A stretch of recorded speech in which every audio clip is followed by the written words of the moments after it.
Welcome to our noon edition of Arirang News. Here are the stories hitting the headlines at this hour. The South Korean government has begun on-site inspections at hospitals to better find out which doctors ignored their deadline to return to work. Nearly 10,000 interns and residents, or about a tenth of all doctors in the country, have walked off the job. Most are now at risk of getting their licenses suspended from today. The UN has appointed Joe Colombano as the international body's new resident coordinator for North Korea. Colombano's appointment may open the gateway for international agencies like the UN to resume their activities in Pyongyang, 4 years after the North's strict border closure due to the pandemic. South Korea's gross national income per capita bounced back up in 2023. The Bank of Korea said the country's GNI per capita rose by 2.6% in just a year, thanks to stabilizing exchange rates.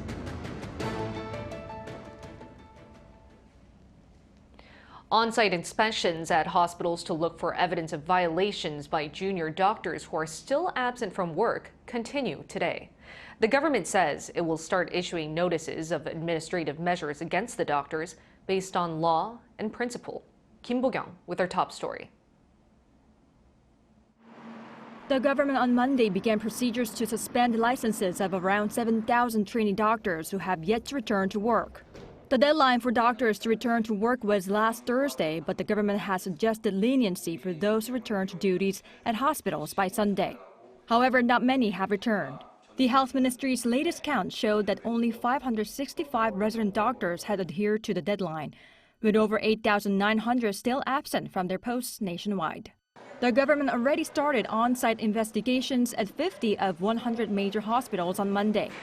The investigations will continue at the remaining sites, and the Health Ministry is expected to press ahead with administrative and judicial procedures, such as the suspension of medical licenses for between 3 months and a year. Government is going to do additional on-site inspections for the remaining 50 hospitals, and as soon as the violations for not returning to work are confirmed, government will start procedures of license suspension. We are going to issue notices of such administrative measures starting Tuesday. Doctors will be allowed to defend themselves through statements of opinion delivered in the next 2 weeks, before their licenses get officially suspended. In the meantime, police have informed 5 former or current Korean Medical Association executives that they will be summoned for questioning between Wednesday and Thursday. This comes after search and seizure warrants were issued last week. The police have already imposed an overseas travel ban on 4 of them and will soon do the same for the remaining individual. Meanwhile, a total of 40 universities have reportedly informed the Education Ministry of the size of the medical school quota increase. The universities have asked for an increase of 3,401 students, which is more than the figure requested in the previous survey last November. Kim Bo-kyung, Arirang News. The United Nations has designated a new resident coordinator for North Korea. Their decision is raising expectations that officials from international organizations can now step foot back into North Korea, which shut its borders 4 years back due to the pandemic. Lee Soo-jin has the details. The UN has appointed a new official to lead its operations in North Korea, raising hopes that UN workers will soon be able to enter North Korea for the first time since the COVID-19 pandemic. The United Nations headquarters on Monday local time announced that Secretary General Antonio Guterres on March 1st appointed Joe Colombano as the new resident coordinator for North Korea. This comes amid expectations that UN officials could enter the North for the first time since 2021. Field officials from all international organizations left the North in 2021 after North Korea shut its borders in January 2020. The latest appointment also signals the possibility of members of other international organizations such as the World Health Organization, UN Development Program, and the World Food Program possibly soon crossing North Korea's borders. Colombano, who has over 25 years of experience in international relations, most recently served as the head of the Office of the United Nations Resident Coordinator to China in Beijing. He was also the Director for Sustainable Development at the Executive Office of the Secretary General in New York. He has a background in development finance, having worked at both the World Bank and at the European Bank for Reconstruction and Development. As a resident coordinator, he will lead the DPRK team in implementing the 2030 Agenda for Sustainable Development, which seeks to end poverty and promote peace. His appointment comes after the term of his predecessor Prodi Morang ended in December last year. The UN spokesperson said in a briefing on Monday that Colombano will be working from the UN office in Bangkok as Morang did after the North sealed its borders due to the pandemic. Although the exact date for when Colombano can enter the North is yet unclear, the UN spokesperson said that discussions are underway to allow UN staff to return as soon as conditions allow. Lee Soo-jin, Arirang News. Fighter jets took to the air on Monday, marking the start of the annual combined military exercise between Seoul and Washington, dubbed the Freedom Shield. Around 48 joint drills on land, at sea, and in the air have been conducted, which is double compared to last year, upgrading combat readiness amid the North's escalating threats. Our defense correspondent Choi Min-jung reports. South Korea's F-15K fighter jets have arrived at the U.S. Air Force Base in the city of Pyeongtaek to begin Seoul and Washington's first buddy squadron training of the year. The 5-day training began as the Allies on Monday kicked off their annual combined military exercise, Freedom Shield. Monday's air drill is one of many field training exercises conducted during Freedom Shield. This year, there are a total of 48 combined drills on land, at sea, and in the air, double the number in the same period last year. They also conduct computer-simulated command post training with a focus on countering North Korea's nuclear operations. It's based on scenarios that reflect a range of threats within the security environment, such as detecting and intercepting cruise missiles. The navies from both countries got together in Busan on Monday to participate in the command post training, as did the Combined Air Component Command at the Korea Air and Space Operations Center at Osan Air Base. Meanwhile, South Korean reconnaissance aircraft RQ-4 Global Hawk and US RC-135V reconnaissance plane were reportedly spotted in apparent moves to monitor North Korea. Freedom Shield primarily aims to strengthen Seoul and Washington's combined readiness and defensive posture amid escalating North Korean threats, a move most likely to anger the North. The exercise will run until March 14th. Choi Min-jung, Arirang News. North Korea immediately condemned Seoul and Washington's combined military exercise, calling it a large-scale war drill that can't be perceived as defensive. A spokesperson at the regime's defense ministry issued a statement on Monday saying that South Korea and the U.S. will be made to pay a dear price for their false choice. The statement noted that the North's army will continue to monitor, quote, adventurous acts by its enemies and carry out military activities to bring the unstable security situation on the peninsula under control.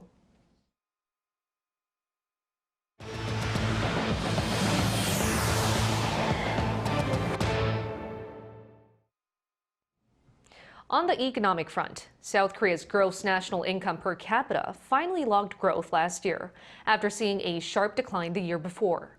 The Bank of Korea says this is partly due to stabilizing exchange rates. Moon Il-young explains. Preliminary data released by the Bank of Korea on Tuesday show that the country's gross national income per capita rose by 2.6% in 2023 compared to the year before, on the back of stabilizing exchange rates. South Korea's GNI per capita jumped to $33,745 last year after dipping below the 33,000 mark in 2022 due to a weak Korean won against the greenback. It first passed the $30,000 mark back in 2017 and peaked to some $35,000 in 2021 during the post-pandemic economic recovery, before plummeting again in 2022, falling below Taiwan's GNI per capita for the first time in 20 years. In 2023, however, South Korea's GNI per capita overtook Taiwan once again due to Taiwan's currency falling against the dollar. Taiwan's nominal GNI increased by 3.9%, almost the same as Korea's. U.S. dollar exchange rate rose against the local currency by 1.1% last year, but by 4.5% against the Taiwan dollar. Meanwhile, gross domestic product, which doesn't include overseas earnings, increased by 1.4% on year. The data is unchanged from the central bank's earlier estimate in January and marks the slowest growth seen in 3 years. It's nearly half that of the 2.6% on-year growth recorded in 2022. The central bank mostly attributed the sluggish growth to weak private consumption, which rose by only 1.8% on-year. Small increases in government spending and exports also contributed to the stunted growth, rising by 1.3% and 3.1% on-year respectively. In the fourth quarter last year, South Korea's economy grew by 0.6% on quarter, posting quarterly growth for the fourth consecutive quarter. This is also in line with the BOK's previous estimate. Positive growth in the fourth quarter was mostly led by an increase in exports thanks to a recovery in the chip sector despite a drop in construction investment. 문혜련, Arirang News. In his 16th round of policy discussions on people's livelihoods, President Yoon paid a visit to the city of Daegu. There, he vowed to pour millions of dollars into the city so that it could better create cutting-edge technologies. This includes building a new airport by 2030, a robot test zone, and an AI center. Our presidential office correspondent oust with more. Daegu City will become a launchpad for South Korea's new leap forward, with multi-million-dollar plans to build a robot test zone and an AI data center there. That's according to President Yoon on Monday, who held his administration's 16th round of policy discussions on people's livelihoods in the city of Daegu. Building on its traditional trade in machinery, metals and parts, Yoon pledged to redraw Daegu's industrial map, adding world-class infrastructure to support new cutting-edge technologies. 대구의 주력 산업도 AI, 빅데이터를 비롯한 첨단 디지털 기술과 융합하여 고도의 경쟁력을 갖게 될 것입니다. 대구 서남부는 로봇과 모빌리티 산업 거점으로, 대구의 동부는 AI와 디지털 산업 거점으로 키울 것입니다. The president pledged to back the city's plans to build a $157 million national robot test zone by 2028. The site will offer virtual and real-world settings and supportive facilities for developers to test diverse robots and software. Daegu will also build a national innovation district in its downtown area. The so-called Susong Alpha City will feature a $600 million AI data center built by telecom giant SK to drive world-class research and development in the digital sector by innovative firms of all shapes and sizes. To put the city on the global map, the administration will speed up the construction of a new integrated airport to 2030 and link it to a new high-speed rail line and a private expressway, each stretching from Daegu to upper counties in the wider Gyeongsangbuk-do province. Stressing the need for not only industrial but also cultural infrastructure, the president also said the city will build new entertainment venues in central Daegu to attract young people as well as tourists. It will also develop facilities at Mount Palgongsan, which was newly designated as a national park, as well as construct a contemporary art gallery and a musical complex to add to the city's cultural scenery. To further enhance the well-being of Daegu residents, the government will invest massively in medical schools at universities in and surrounding Daegu, as they increase the number of medical students to provide much-needed access to quality healthcare. This is in line with the administration's firm stance to expand the national enrollment quota on medical schools, which has remained unchanged for some 30 years, despite the sheer shortage of medical staff, especially in areas outside Seoul. Yoon began a series of policy talks in January to engage with citizens nationwide on specific issues affecting key industries, jobs and welfare in their regions. Oust-young, Arirang News. Over in the States, the Supreme Court on Monday unanimously rejected attempts to remove Donald Trump from the 2024 presidential primary ballots. Coming just a day before the Super Tuesday primaries, the court ruled that such power resides with Congress and not at the state level. Yoon has the latest. A day before Super Tuesday, when the largest number of states will be holding presidential primaries or caucuses, the U.S. Supreme Court unanimously restored Donald Trump to the 2024 presidential primary ballots. The state of Colorado had barred Trump from its Republican primary, arguing he incited the 2021 January 6th Capitol riot. While there was sharp disagreement among the Supreme Court justices on the relevance of a post-Civil War provision to prevent former office holders who engaged in insurrection from holding office again, all 9 justices unanimously agreed that Trump remain on the ballot on the basis that the 14th Amendment did not allow individual states to bar the former president from running for president, and that only Congress had that power. They were unanimous in their ruling, and they said that Colorado is unable to disqualify Trump. Interestingly, they said nothing about the logic of Colorado Supreme Court. They said nothing about the underlying finding that Donald Trump did engage in insurrection, and instead they said procedurally A state can't make that determination, but this is something that Congress has to step up and do. Trump's case was the first at the Supreme Court dealing with a provision of the 14th Amendment. And while Monday's unanimous ruling is specific to Colorado, it also overrides state-level decisions to remove Trump from the GOP primary ballot in Maine and Illinois, where his inclusion had also been on hold.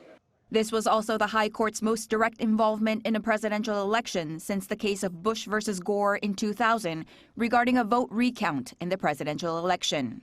With Monday's ruling, the Supreme Court has cleared the way for Donald Trump to remain on the ballot in all 50 states.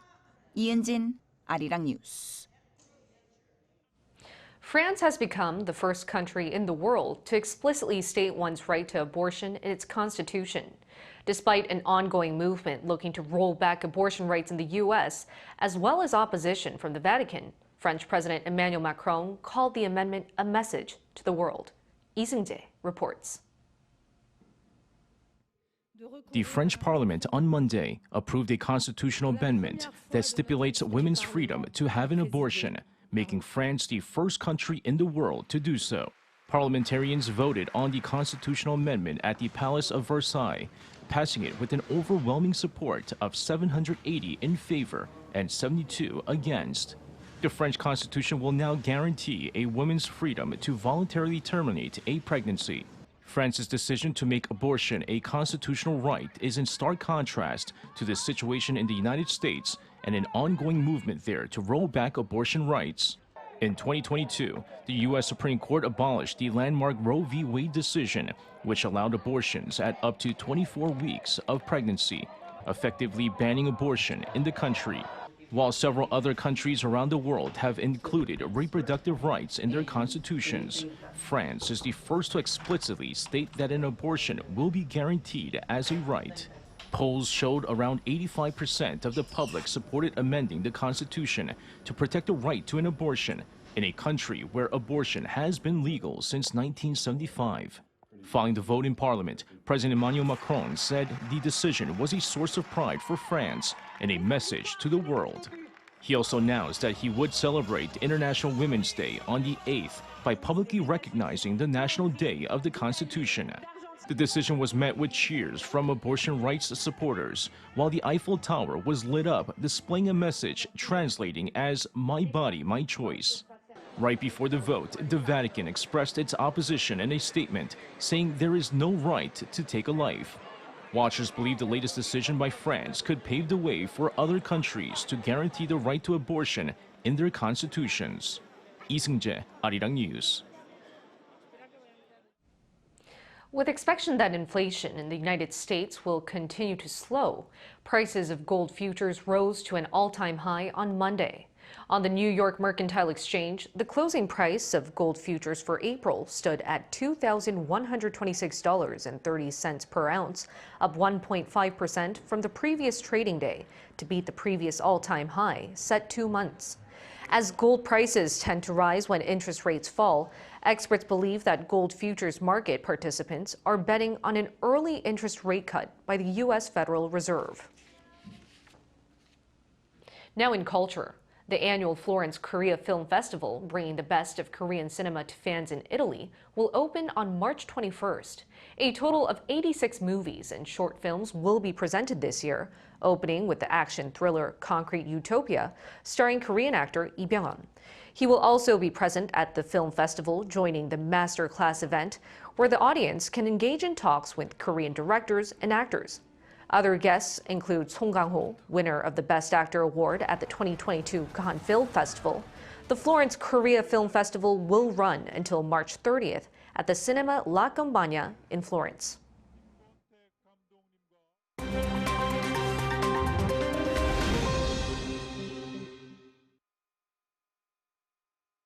Let's take a look at the latest news in the world now. In Haiti, where the capital city of Port-au-Prince was overrun by armed gangs at the weekend, a gang leader has called for the ousting of Haiti's Prime Minister Ariel Henry. The Prime Minister's whereabouts were unknown as of Monday, 3 days after he signed a bilateral accord in Kenya to pave the way for a possible multinational force to help restore order in the country. According to the UN, gangs now control 80% of the capital. The government has declared a state of emergency and a nighttime curfew from 6 p.m. to 5 a.m. to try to regain control of the situation after thousands of inmates escaped from the capital's central prison. Many blame the Prime Minister for rapidly losing ground to the gangs over the past 3 years, while refusing to organize elections that would bring in a new government and a fresh start. NATO commenced a military exercise on Monday aimed at protecting its newly extended Nordic territory, with Finland and Sweden set to participate in a NATO military alliance exercise for the first time. More than 20,000 soldiers from 13 countries are participating in the drills, which will continue until the 15th of March in the northern regions of Finland, Norway, and Sweden. Sweden's bid to join the organization has been ratified by all NATO members, allowing the country to take part in collective defense in the alliance's regions. A SpaceX Falcon 9 rocket successfully launched on Monday, carrying 3 U.S. astronauts and 1 Russian cosmonaut to the International Space Station. This came after the first attempt to launch the Crew 8 mission on Saturday was postponed due to strong winds. Despite the ongoing conflict in Ukraine, space exploration remains one of the few areas where the United States and Russia continue to work closely together. The team will be in space for 6 months, where it will carry out over 200 science experiments, including growing artificial replicas of human organs in a low-gravity environment. The 4 crew members are scheduled to reach the ISS on Tuesday. Choi Ji-hee, Arirang News.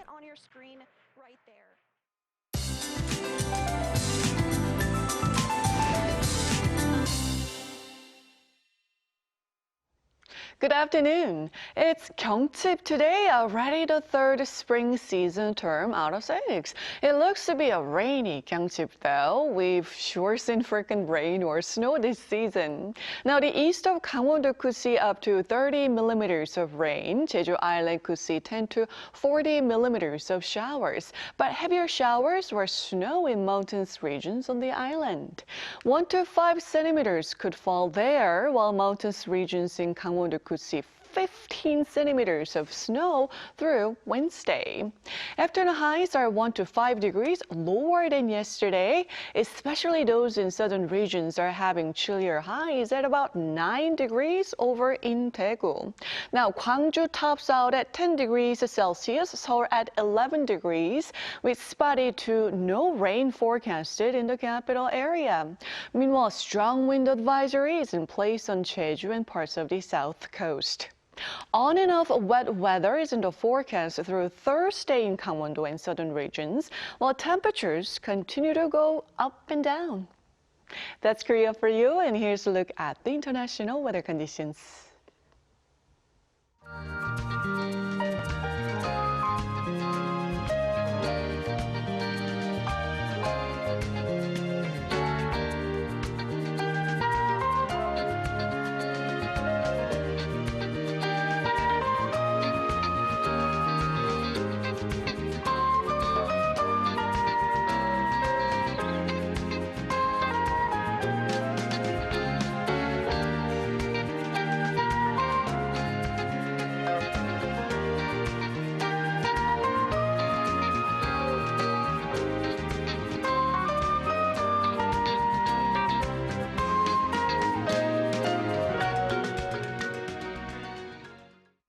That's all we have for you at this hour. We'll bring you more updates from Korea and around the world at the same time tomorrow.